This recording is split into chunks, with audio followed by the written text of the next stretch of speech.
First question, what are the x coordinate and y coordinate of the point of intersection of two axes? अभी हम coordinate geometry पढ़ रहे हैं। Coordinate geometry में कितनी axis होती हैं? कौन कौन सी? Horizontal is x axis and vertical is y axis, and what is the point of intersection is called? origin. इन दोनों लाइंस का, दोनों एक्सिस का जो इंटरसेक्शन पॉइंट है उसको क्या कहते हैं हम? ओरिजिन।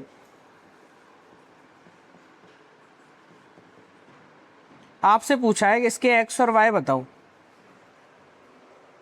तो मैं आपको पहले भी पढ़ा चुका हूं। ओरिजिन के कोऑर्डिनेट्स होते हैं।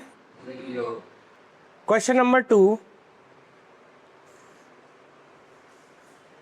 Point W has x coordinate equal to -5। तो हम कोऑर्डिनेट्स बनाते हैं जरा।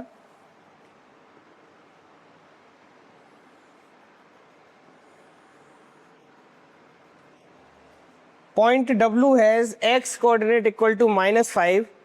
Can you predict the coordinates of point H which is on the line through W parallel to y axis, which quadrant can H lie? Okay, एक point है W जिसका x coordinate क्या है?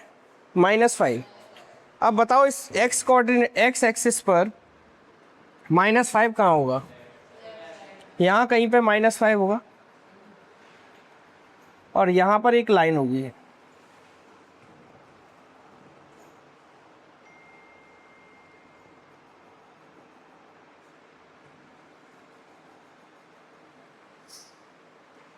लाइन होगी, इस पूरी लाइन पर कहीं भी बैठ सकता है W। आपका x कितना होगा? -5। y चेंज होता रहेगा। सपोज अगर W यहाँ पर है, W अगर सपोज यहाँ पर है तो उसका y कुछ भी हो लेकिन x क्या होगा? ठीक है, यहाँ पर होगा तब भी उसका x क्या होगा? y चेंज हो सकता है। उसकी पोजीशन नहीं दी उन्होंने, सिर्फ ये दिया है point W has x coordinate equal to. Can you predict the coordinates of H which is on the line through W parallel to y axis. अब उन्होंने कहा है कि जो W पॉइंट है ये कहीं भी W हो सकता है, इसी से एक पैरेलल लाइन बना लो y एक्सिस के। तो देखो ये y एक्सिस थी और ये हमारी लाइन बन गई पैरेलल टू y एक्सिस। इस पूरी लाइन पर H भी बैठा है। कौन बैठा है? मान लो H को हमने यहाँ बैठा दिया, ये कौन है हमारा, और यहाँ कहीं पर W था। क्या हुआ? नहीं हो सकता है, इमेजिन किया हमने, क्योंकि उसके बारे में सिर्फ ये दिया है कि उसका x -5 है। तो हो सकता है वो यहीं पर हो सकता है वो ऊपर हो सकता है वो।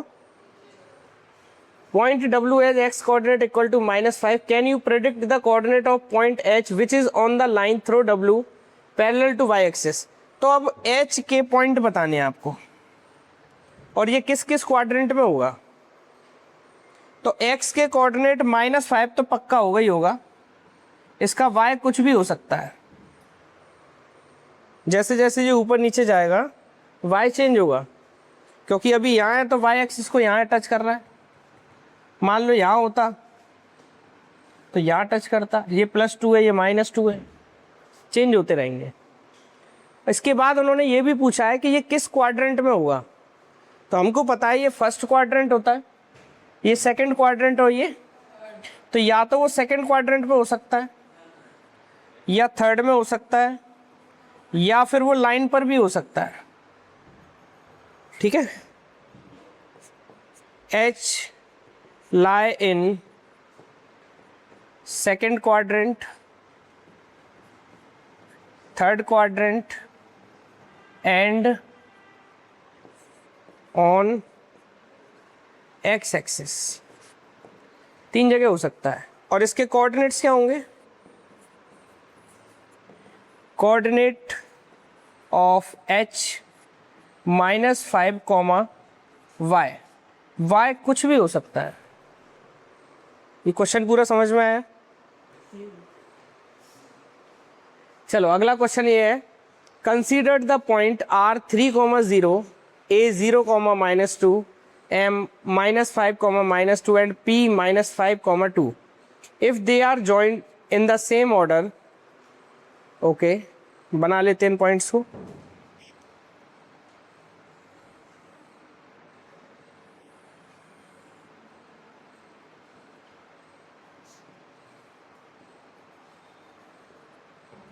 ये हमारी x axis, y axis.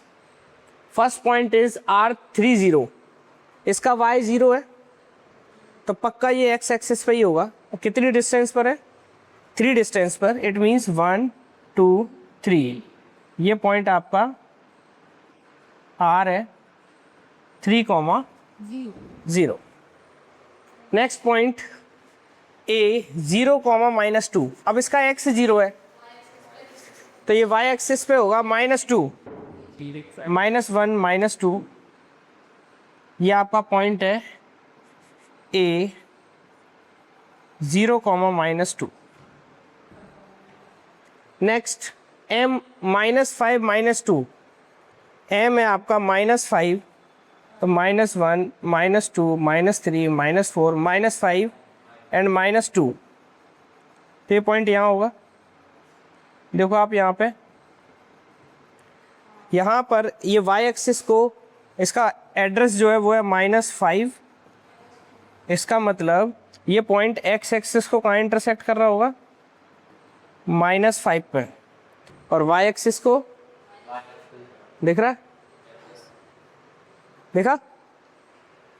And last p -5 मतलब इसका x -5 को टच कर रहा है। और y, तो y का 2 देखो कहाँ होगा? 1 2। तो ये आपका -5, ये आपका 2, पॉइंट हो गया P -5, if they are joint in the same order. इसी ऑर्डर में ज्वाइन करो जिस ऑर्डर में ये लिखे हुए हैं। तो हम इसे जरा ज्वाइन करते हैं।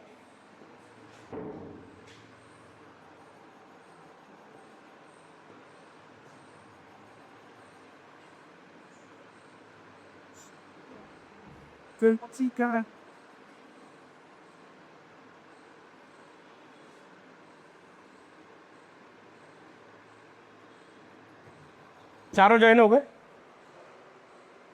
कोई doubt? Two sides of the ramp RAMP, ये लाइन है पूरी, RAM,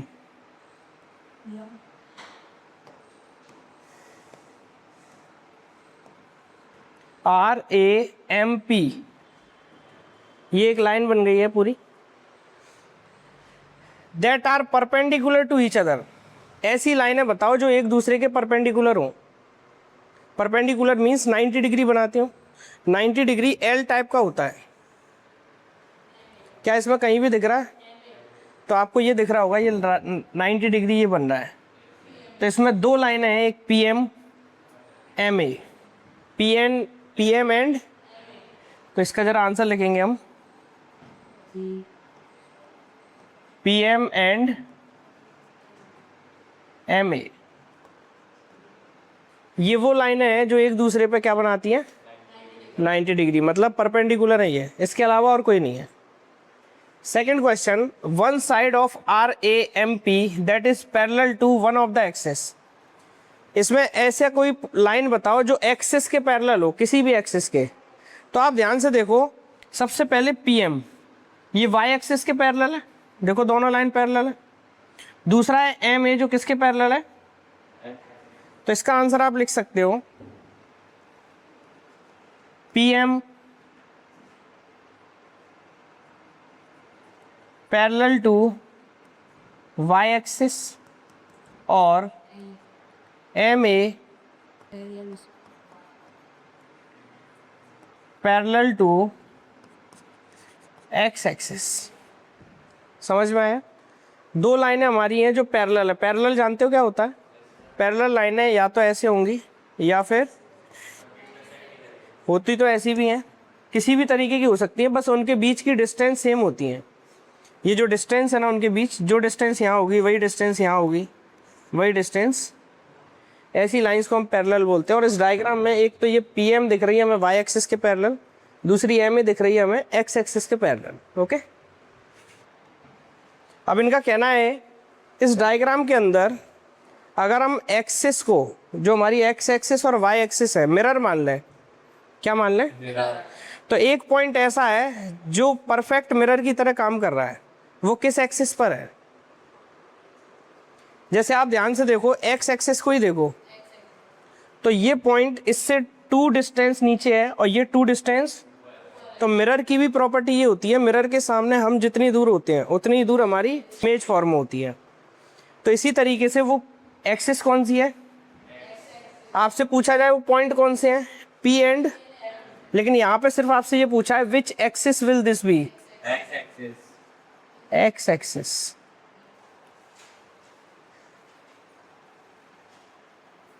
question number 4, plot the point z 5-6 on the Cartesian plane. Cartesian plane means जो प्लेन एक्स एक्सिस और वाई एक्सिस से फॉर्म होता है उसके ऊपर ये पॉइंट बनाना है। Construct a right angle triangle IZN and find the length of 3 sides. Answers में differ from person to person. Answer इसके अलग अलग हो सकते हैं क्योंकि ट्राइंगल किसी ने छोटा बनाया होगा, किसी ने, तो देखते हैं जरा कैसे अलग अलग आंसर हो सकते हैं। यार ये हमने बनाया x axis and y axis. Point is z 5-6। It means z point x axis को 5 पर इंटरसेक्ट करेगा और y को -6 पे। तो x का 5 यहाँ होगा और y का -6। अगर हम देखें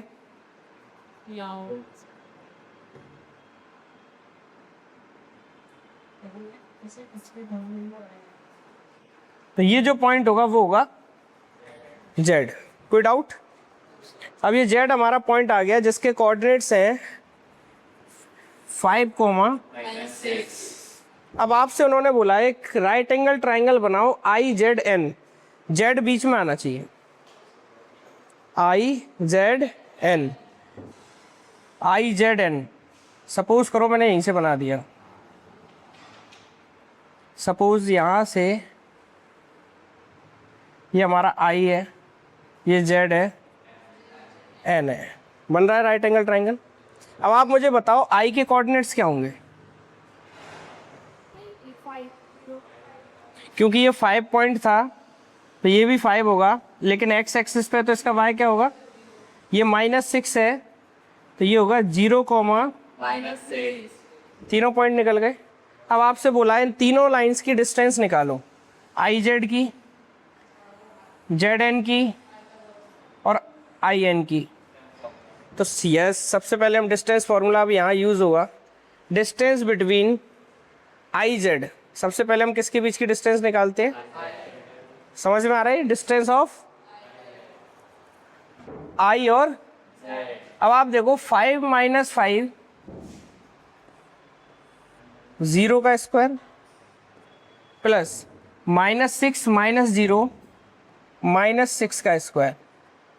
ओवरऑल ये आंसर आपका 0 + 36 और आंसर क्या आएगा ये?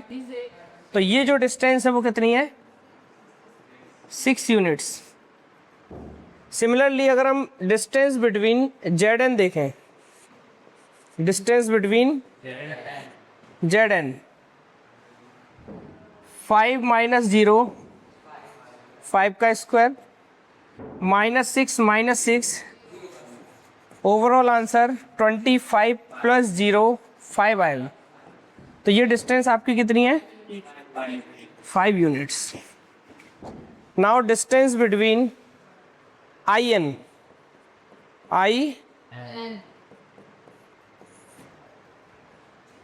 0 - 5 -5 का स्क्वायर -6 - 0 -6 स्क्वायर। 25 प्लस ऐड करो √61।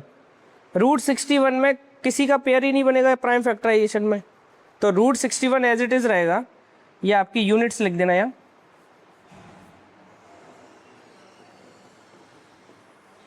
अब ध्यान से सुनो, इसका आंसर क्यों अलग रहेगा, यहाँ लिखा है आंसर्स में differ from person to person. हो सकता है कोई ट्राइंगल ऐसा बनाए,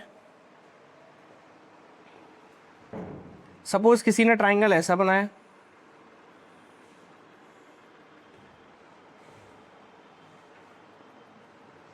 किसी ने ट्राइंगल ऐसा बनाया, तो राइट एंगल ट्राइंगल अलग अलग बन सकते हैं, बहुत सारे बन सकते हैं। तो हर बच्चा अलग अलग बनाएगा तो आंसर्स भी अलग अलग, बट बनाना राइट एंगल है। और मैंने तो यहाँ कॉर्नर से इसलिए बनाया जिससे इनके पॉइंट्स आसानी से निकल जाएंगे।